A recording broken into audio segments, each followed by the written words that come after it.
To silence tabloids, Millionaire CEO claimed a fake wife, but paparazzi caught real tears. Hello everyone. Before we begin today's story, I have a small favor to ask. Please hit subscribe and turn on the notification bell so you never miss our channel's new videos. It is quick, free, and the best way to support us in bringing you more dramatic stories. Your support means the world to us. Where are you watching from? Drop your city or country in the comments below. Thank you very much. Now, let us turn back to our main character. The flashbulbs lit up the marble steps of the Grand Royal Hotel like a storm of lightning. Outside the gala hall, reporters crowded, their microphones stretched like spears, their voices rising over one another. Mr. Lancaster, is it true you have been secretly dating the actress from Los Angeles? Are the rumors true that you are paying off journalists to bury the scandal? In the middle of the chaos stood Adrian Lancaster, the 34-year-old CEO whose face was carved into every financial magazine cover. He had been called many things: genius investor, ruthless negotiator, even the Ice King of Wall Street. But tonight, what the tabloids screamed was different: playboy, cheater, liar. Adrian's jaw tightened, his sharp suit immaculate under the camera flashes. His board had warned him that if his reputation sank any lower, investors would pull back. Billions of dollars in contracts hung on every word he spoke. Then, through the sea of microphones, one reporter shouted the question that would change everything. Mr. Lancaster, if you are such a loyal man, where is your wife? The world froze for one heartbeat. Adrian had no wife. He had never needed one. His empire was his companion, his company, his family.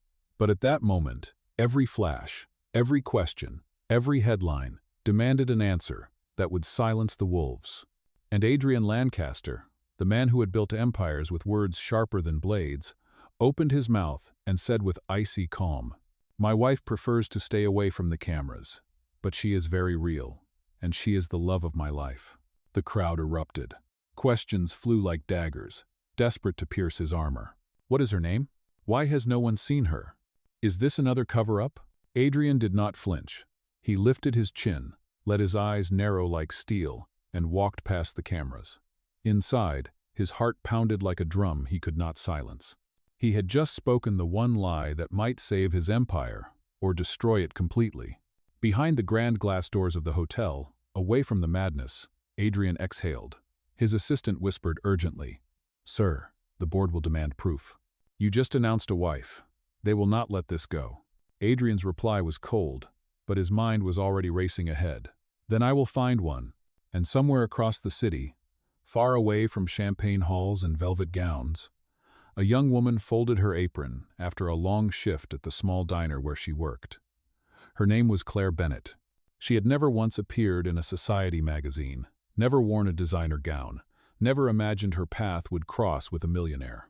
But fate, in its cruel and cinematic way, was about to push her into the spotlight.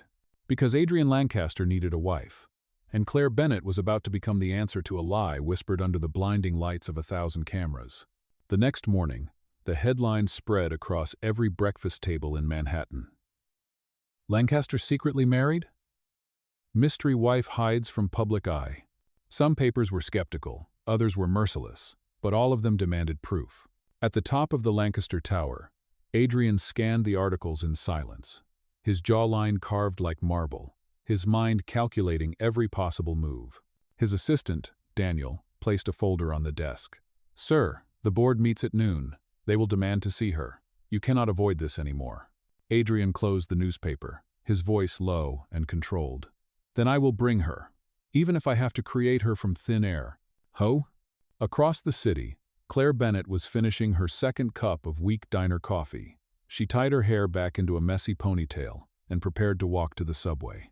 Life for Claire was not glamorous. Rent was late, her shoes were worn, and her paychecks disappeared faster than she could save. She was kind, though, the kind of woman who remembered her customers' orders by heart and slipped an extra muffin to the old man who came in every morning. That afternoon, fate tightened the noose. Adrian's black car stopped in front of the very diner where Claire worked. Paparazzi had followed him, their cameras flashing through the glass windows. In a split-second decision, Adrian pushed open the door and stepped inside. He scanned the room, sharp eyes searching for cover. And then, his gaze landed on Claire. She was leaning over the counter, laughing with a child whose ice cream cone had fallen apart. She wiped the boy's hands gently, her smile genuine, untouched by the world of polished lies that Adrian knew too well. The cameras outside clicked furiously, mistaking the scene already. To them, she looked like the mysterious woman he had been hiding. The diner buzzed with whispers. Claire turned and froze. The most famous man in New York had just walked into her world. Adrian approached her, lowering his voice so only she could hear. "Miss, I need your help." "Ball?" Claire frowned, not sure if this was some strange joke. "Do I know you?" "Not yet," Adrian answered smoothly, but his tone carried an urgency that could not be ignored. "But the world thinks you are my wife." Her eyes widened, nearly dropping the tray in her hands. "Excuse me, your wife? I am not—" Before she could finish, the door banged open. Reporters shouted, cameras flashed, and questions erupted like a tidal wave. "There she is. Is this Mrs. Lancaster? How long have you been hiding her?" Claire's cheeks burned crimson. Adrian, however, slipped an arm around her shoulders with the practiced ease of a man sealing a billion-dollar deal. His voice was calm, confident, yet filled with authority. "Gentlemen, please. My wife does not appreciate being ambushed while she is at work. Show some respect." The crowd gasped. Flashbulbs ignited, capturing Claire's stunned face. In that instant, her ordinary life shattered. The lie had swallowed her whole. When the reporters were finally ushered out by hotel security, Claire pulled away, furious. "What in the world was that? You cannot just walk in here and call me your wife." Adrian met her eyes, unflinching. "I can, and I did. Now you have two choices. You walk away, and tomorrow the tabloids will tear your life apart as the woman who ruined me. Or, you sign a contract, and we both survive this storm together." Her breath caught. A contract? A fake marriage? The words sounded insane, but the flash of cameras outside the window reminded her that she was already inside the story, whether she liked it or not. Adrian extended his business card, his expression unreadable. "Think carefully, Miss Bennet. Sometimes the only way to escape the wolves is to run with one." Claire stood frozen in the middle of the diner, the smell of coffee and grease around her, the echo of his words pressing on her chest. Her simple world had tilted, and there was no going back. 3 days later, Claire Bennet sat at the end of a long mahogany table on the top floor of Lancaster Tower. The boardroom was lined with floor-to-ceiling windows, revealing the skyline of New York, glittering like a kingdom of glass and steel. The entire scene felt unreal to her. Just days ago she had been refilling coffee mugs in a small diner. Now she was staring at a document that declared she was the wife of Adrian Lancaster. Adrian sat across from her, composed as always, his tailored suit crisp, his watch gleaming beneath the fluorescent light. A lawyer slid the contract forward with the practiced air of someone who had done this many times. "Miss Bennet, the terms are simple. This agreement is valid for 12 months. You will live with Mr. Lancaster in his primary residence, appear with him at public functions, and represent yourself as his lawful wife. In return, all expenses are covered, and upon completion, you will receive a financial settlement." Claire read the lines, her hands trembling slightly. Each clause was colder than the last. No romantic obligation, no interference in personal business, no disclosure of the arrangement. The words looked like shackles disguised as ink.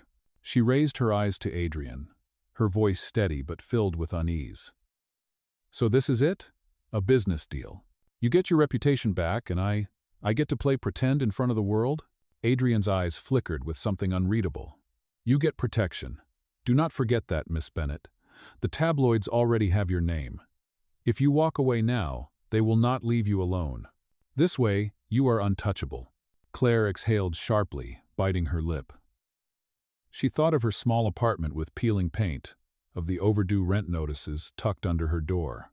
She thought of the way her younger brother looked up to her, believing she could keep them safe. Perhaps Adrian was right. Perhaps the only way out was through.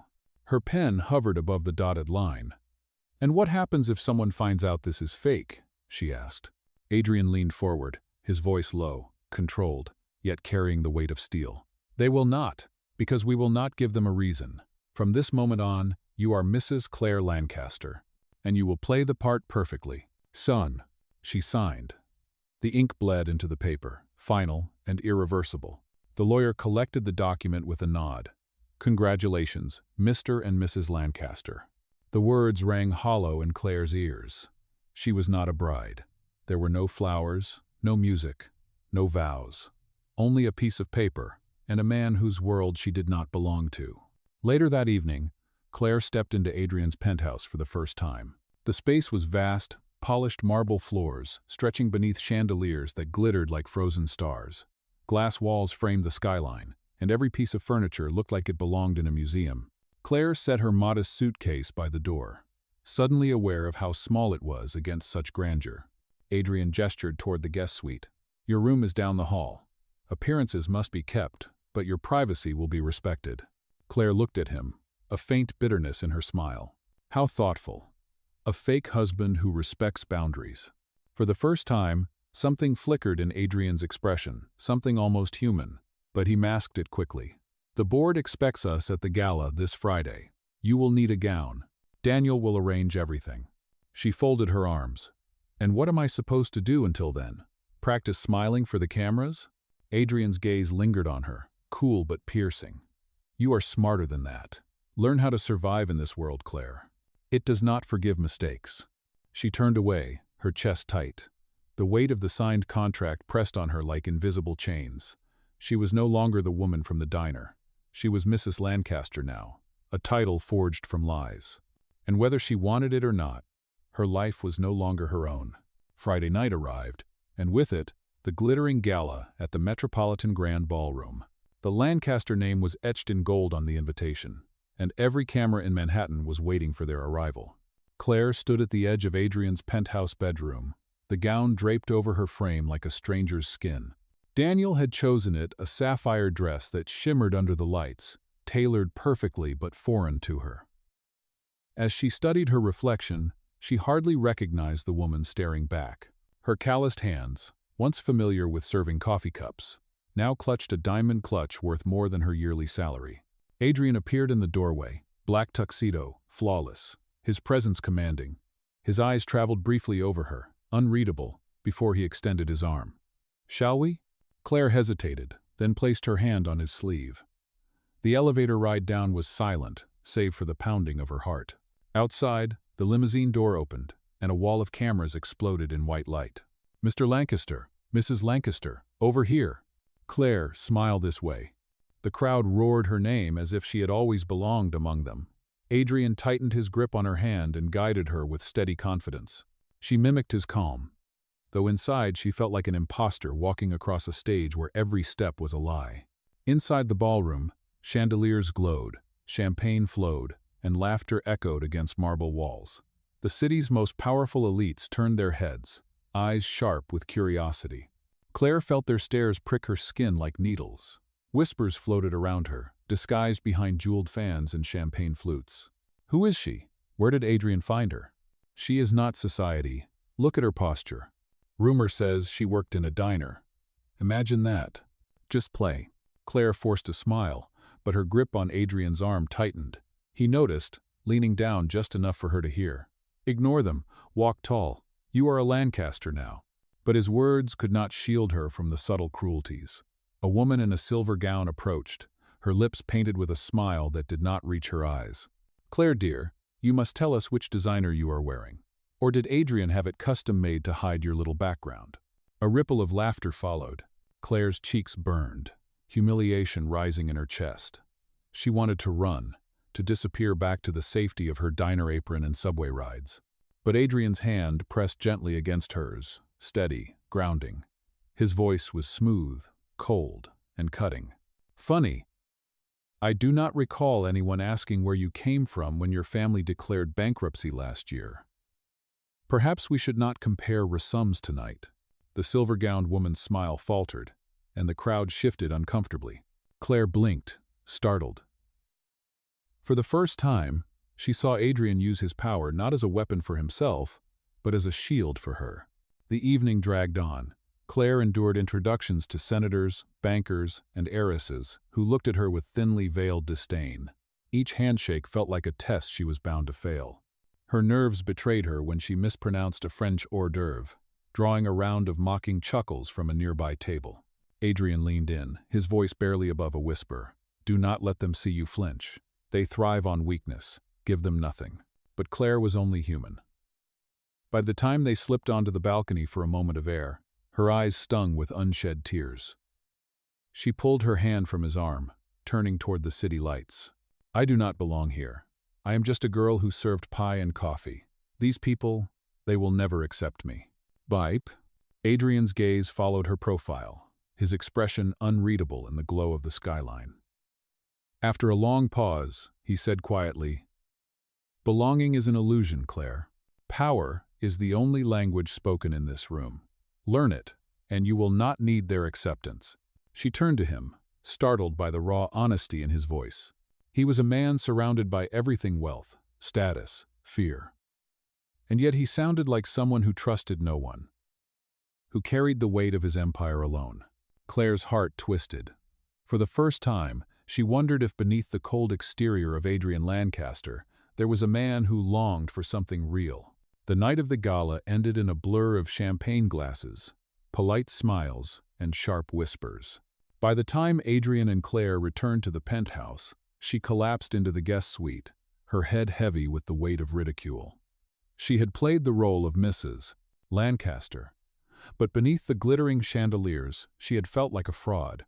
The next morning, sunlight poured into the kitchen. Claire wandered in, still wearing her oversized sweater, her hair loosely tied back. To her surprise, Adrian was already there, sleeves rolled up, preparing coffee. For a man who commanded billion-dollar deals, the sight of him standing barefoot in his own kitchen was disarming. She blinked. "I did not know you even drank coffee at home. I thought men like you had assistants for that." "Yanfor." Adrian glanced at her, a faint trace of amusement tugging at his lips. "Men like me? You mean the ones who cannot boil water without a catering team?" She smirked, picking up a mug. "Something like that." He poured coffee into her cup, sliding it across the counter. "Black, no sugar, correct?" Her eyes widened slightly. "How did you know that?" "I remember details," he replied simply, turning back to his own cup. For the first time, silence between them was not suffocating. It was oddly comfortable, the kind of quiet that allowed small truths to slip through. Later that afternoon, Claire accompanied Adrian to a charity event at a children's hospital. She had expected another round of stiff handshakes and hollow conversations. But what she saw unsettled her expectations. Adrian knelt beside a young boy hooked to an IV, speaking softly, listening with patience, even laughing when the boy showed him a crayon drawing. The icy CEO she thought she knew melted into someone warmer, someone human. On the drive home, Claire studied him, unable to hide her surprise. "You were different today. Not the Adrian Lancaster who terrifies half of Wall Street." His eyes stayed fixed on the city lights streaking past. Children do not want balance sheets or mergers. They just want someone to look them in the eye and tell them they matter. That is not difficult. Prussin. But it is not what people expect from you. Claire pressed gently. Adrian's jaw tightened. "People expect me to be ruthless. They do not realize that kindness can be the sharpest weapon of all." Claire turned toward the window, her heart strangely unsettled. She wanted to believe the man she saw in that hospital was real, not another mask. That evening, back at the penthouse, Claire found herself in the library, running her fingers along rows of books. She pulled one down at random and discovered a sketch tucked inside. A rough pencil drawing of a city skyline, done with surprising sensitivity. Adrian appeared in the doorway, his expression guarded. "You were not supposed to see that." Claire held up the sketch, astonished. "You drew this?" He stepped forward, taking it gently from her hands. "A long time ago, before everything else." "Before Lancaster Industries?" she asked softly. He nodded. "Before the world decided what I had to be." Well, there was a vulnerability in his eyes that Claire had never seen. In that moment, she realized the walls he built around himself were not made of steel but of scars. She offered a small smile. "Maybe you should draw again. You might find pieces of yourself you thought you lost." For a long moment, Adrian said nothing. Then he placed the sketch back in the book and met her gaze. "Do not romanticize me, Claire. You will only be disappointed." But his voice lacked conviction. That night, as Claire lay awake in the guest suite, she could not push away the image of him kneeling beside that boy in the hospital, or the hidden sketch of a skyline he once dreamed of. The line between their contract and something deeper blurred ever so slightly. The weeks that followed turned the cold steel of the contract into something unexpectedly human. Claire and Adrian settled into a rhythm, one that neither of them had planned. What began as an arrangement of appearances slowly grew into moments that felt strangely real. One evening, the city was caught in a sudden downpour.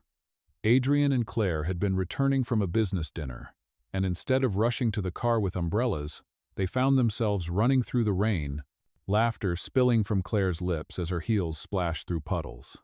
Adrian, usually composed and untouchable, was drenched, his hair plastered against his forehead.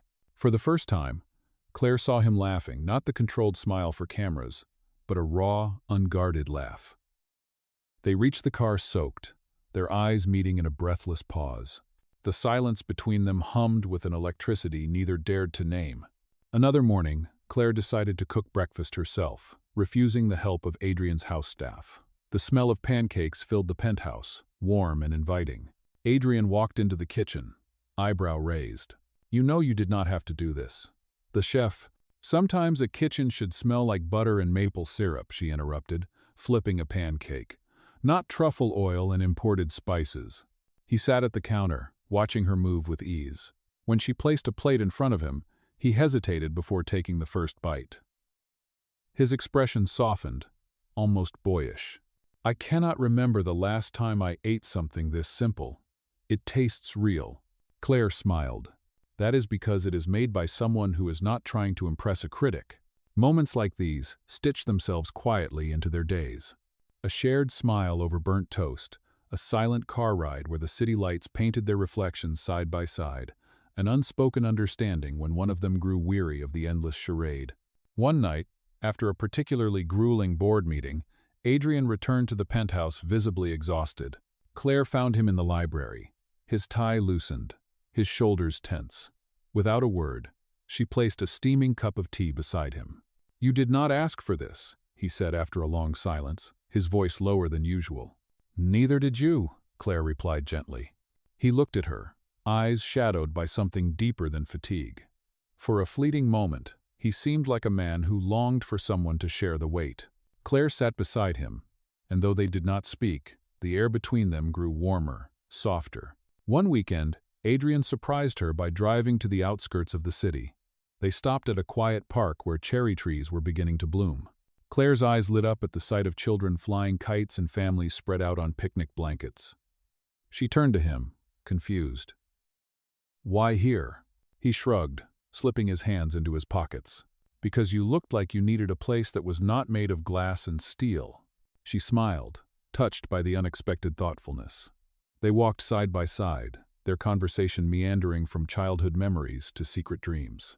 When Claire admitted she used to draw dresses in her school notebooks, Adrian listened intently, asking questions as though every detail mattered.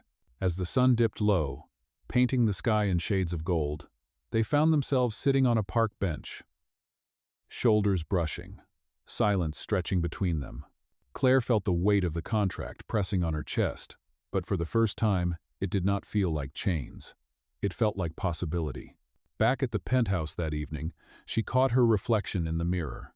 She was still the same woman who once served coffee in a diner, yet something in her had shifted.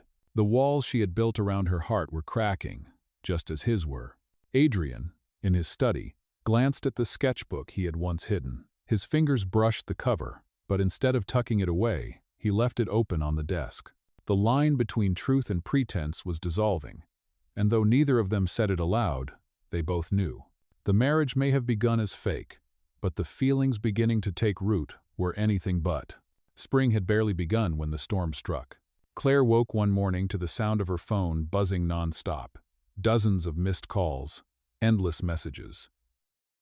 When she opened a news link, her stomach dropped. On the screen was Adrian, photographed late at night, leaving a private club. A stunning woman in a crimson dress walked beside him, her hand grazing his arm. The headline screamed across the page. Lancaster's secret mistress, exposed fake marriage confirmed. Claire's chest tightened. The image was damning, though she knew Adrian had been at a late meeting. Still, the cameras told a different story, one the tabloids were eager to sell. By the time she stepped into the kitchen, Adrian was already there, his jaw clenched, the morning paper crushed in his fist. "It is nothing," he said sharply before she could speak. "She is a business associate." The paparazzi twisted it, but Claire's voice cracked with hurt. "Do you hear yourself? This is exactly what you warned me about. Now everyone thinks I am a fool. Do you have any idea what it feels like to see my face plastered under headlines that call me fake?" Adrian's expression hardened, the distance between them suddenly a canyon. "I told you from the start this was a contract. You wanted protection, and I gave it to you. Do not confuse this with something else." His words struck like ice, erasing every gentle moment they had shared, the laughter in the rain, the tea in the library, the walk under cherry blossoms. Claire's throat burned, her heart splintering. She stared at him, tears threatening to spill. "I thought I was beginning to know you. I thought maybe it was not all fake." Adrian turned away, unable to meet her eyes. Silence stretched, heavy and final. Claire walked back to her room, her suitcase half-packed from habit. She wanted to slam the door, to scream at the unfairness of it all. Instead, she sat on the edge of the bed, whispering to herself words she could not say aloud to him. "I wanted to believe in you." Outside, the tabloids grew louder, feeding on the cracks in their fragile arrangement. Inside the penthouse, the air turned cold, the warmth of their growing closeness replaced by walls higher than ever before. The fake marriage had begun as a lie to silence the world, but now the lie threatened to silence their hearts as well. The scandal spread like wildfire. Television anchors debated, tabloids screamed headlines, and investors demanded answers. Lancaster Industries teetered under the weight of speculation. Was the marriage real, or was Adrian Lancaster just another billionaire spinning lies? The board convened an emergency press conference at the Grand Royal Hotel. Every major network was present, cameras poised, microphones ready. Adrian stood at the podium, expression carved from stone. Claire sat in the front row, her heart pounding so hard she could barely breathe. She had not spoken to him in days. The chairman leaned forward, whispering urgently, "Deny it. Show your wife. Silence them." Adrian gripped the edges of the podium, his knuckles white. He could feel the weight of the empire he had built pressing against his chest. Billions of dollars, global power, his entire reputation balanced on the edge of his next words. He looked up, and his gaze fell on Claire. She did not smile, did not nod, but her eyes held something that pierced through the noise, disappointment, hurt, and a flicker of hope that he would finally be honest. Adrian took a deep breath. His voice was steady, but his words cracked the marble facade he had worn for years. "The truth is this. My marriage began as a contract. I lied to the press. I lied to my board. And I lied to myself. But what started as an arrangement became the most real thing in my life. Claire is not my cover. She is not my shield. She is my heart." Gasps rippled through the crowd. Reporters shouted. Flashes erupted, but Adrian did not flinch. He stepped away from the podium, walked down the steps, and stood before Claire. "Claire Bennett," he said, his voice breaking through the chaos. "I do not care about the stock price, or the headlines, or the empire I might lose. I care about you. I love you, and I will not hide it any longer." For a moment, the world seemed to hold its breath. Claire felt tears blur her vision. The man who had built walls of steel around himself had just torn them down in front of the entire world. She rose slowly, her voice trembling as she whispered, "You always said power was the only language they understood. But love is stronger than power." Adrian's chest tightened, emotion raw in his eyes. "Then let the world see it." In front of flashing cameras and stunned reporters, he took her hands. And for the first time, Claire did not feel like a pawn in someone else's story. She felt seen. She felt chosen. The aftermath of Adrian's confession shook the city. Reporters ran wild. Tabloids printed front-page headlines. and analysts predicted the collapse of Lancaster Industries. Yet in the days that followed, something remarkable happened. Instead of losing faith, people began to admire him. Investors who had once threatened to pull out admitted that honesty in a world of polished lies was more valuable than another deal. Stock prices steadied. The empire did not crumble. For Claire, life changed overnight. No longer was she the faceless waitress dragged into a billionaire's charade. The world knew her name now. And for the first time, they did not whisper it with scorn. They spoke it with respect. She had stood there when he revealed the truth, and the world saw her not as a pawn, but as the woman he had chosen. Still, the road was not easy. There were critics who sneered, rivals who scoffed, and gossip columns that tried to spin doubt. But Adrian no longer hid behind walls. At every event, he stood with Claire openly, his hand in hers, his gaze steady whenever cameras flashed. One evening, as the sun set over the city skyline, Adrian led Claire to the rooftop of Lancaster Tower. The wind tugged at her hair, the sky painted in streaks of gold and violet. "Claire," he began, his voice carrying against the hum of the city below. "Our story began as a lie, but what we have now is more real than anything I have ever known. I do not want a contract. I do not want a performance. I want you, every day, without conditions." He reached into his pocket and revealed the same ring that had once been a prop for their staged photographs. Only now, it was no longer a symbol of pretense. It was a promise. Claire's breath caught as he knelt before her. The powerful CEO no longer untouchable, but vulnerable, human, hers. "Marry me for real, Claire. Not for the cameras, not for the world, but for us." Tears filled her eyes, spilling down her cheeks as she whispered, "Yes, Adrian. 1,000 times, yes." The city lights shimmered around them, and though paparazzi cameras clicked from the street far below, neither of them cared. They kissed, not as husband and wife on paper, but as two souls who had fought through lies, scandal, and fear to find something true. For once, the headlines did not matter. The only story that mattered was theirs. The fake marriage was over. What remained was real, and it was forever.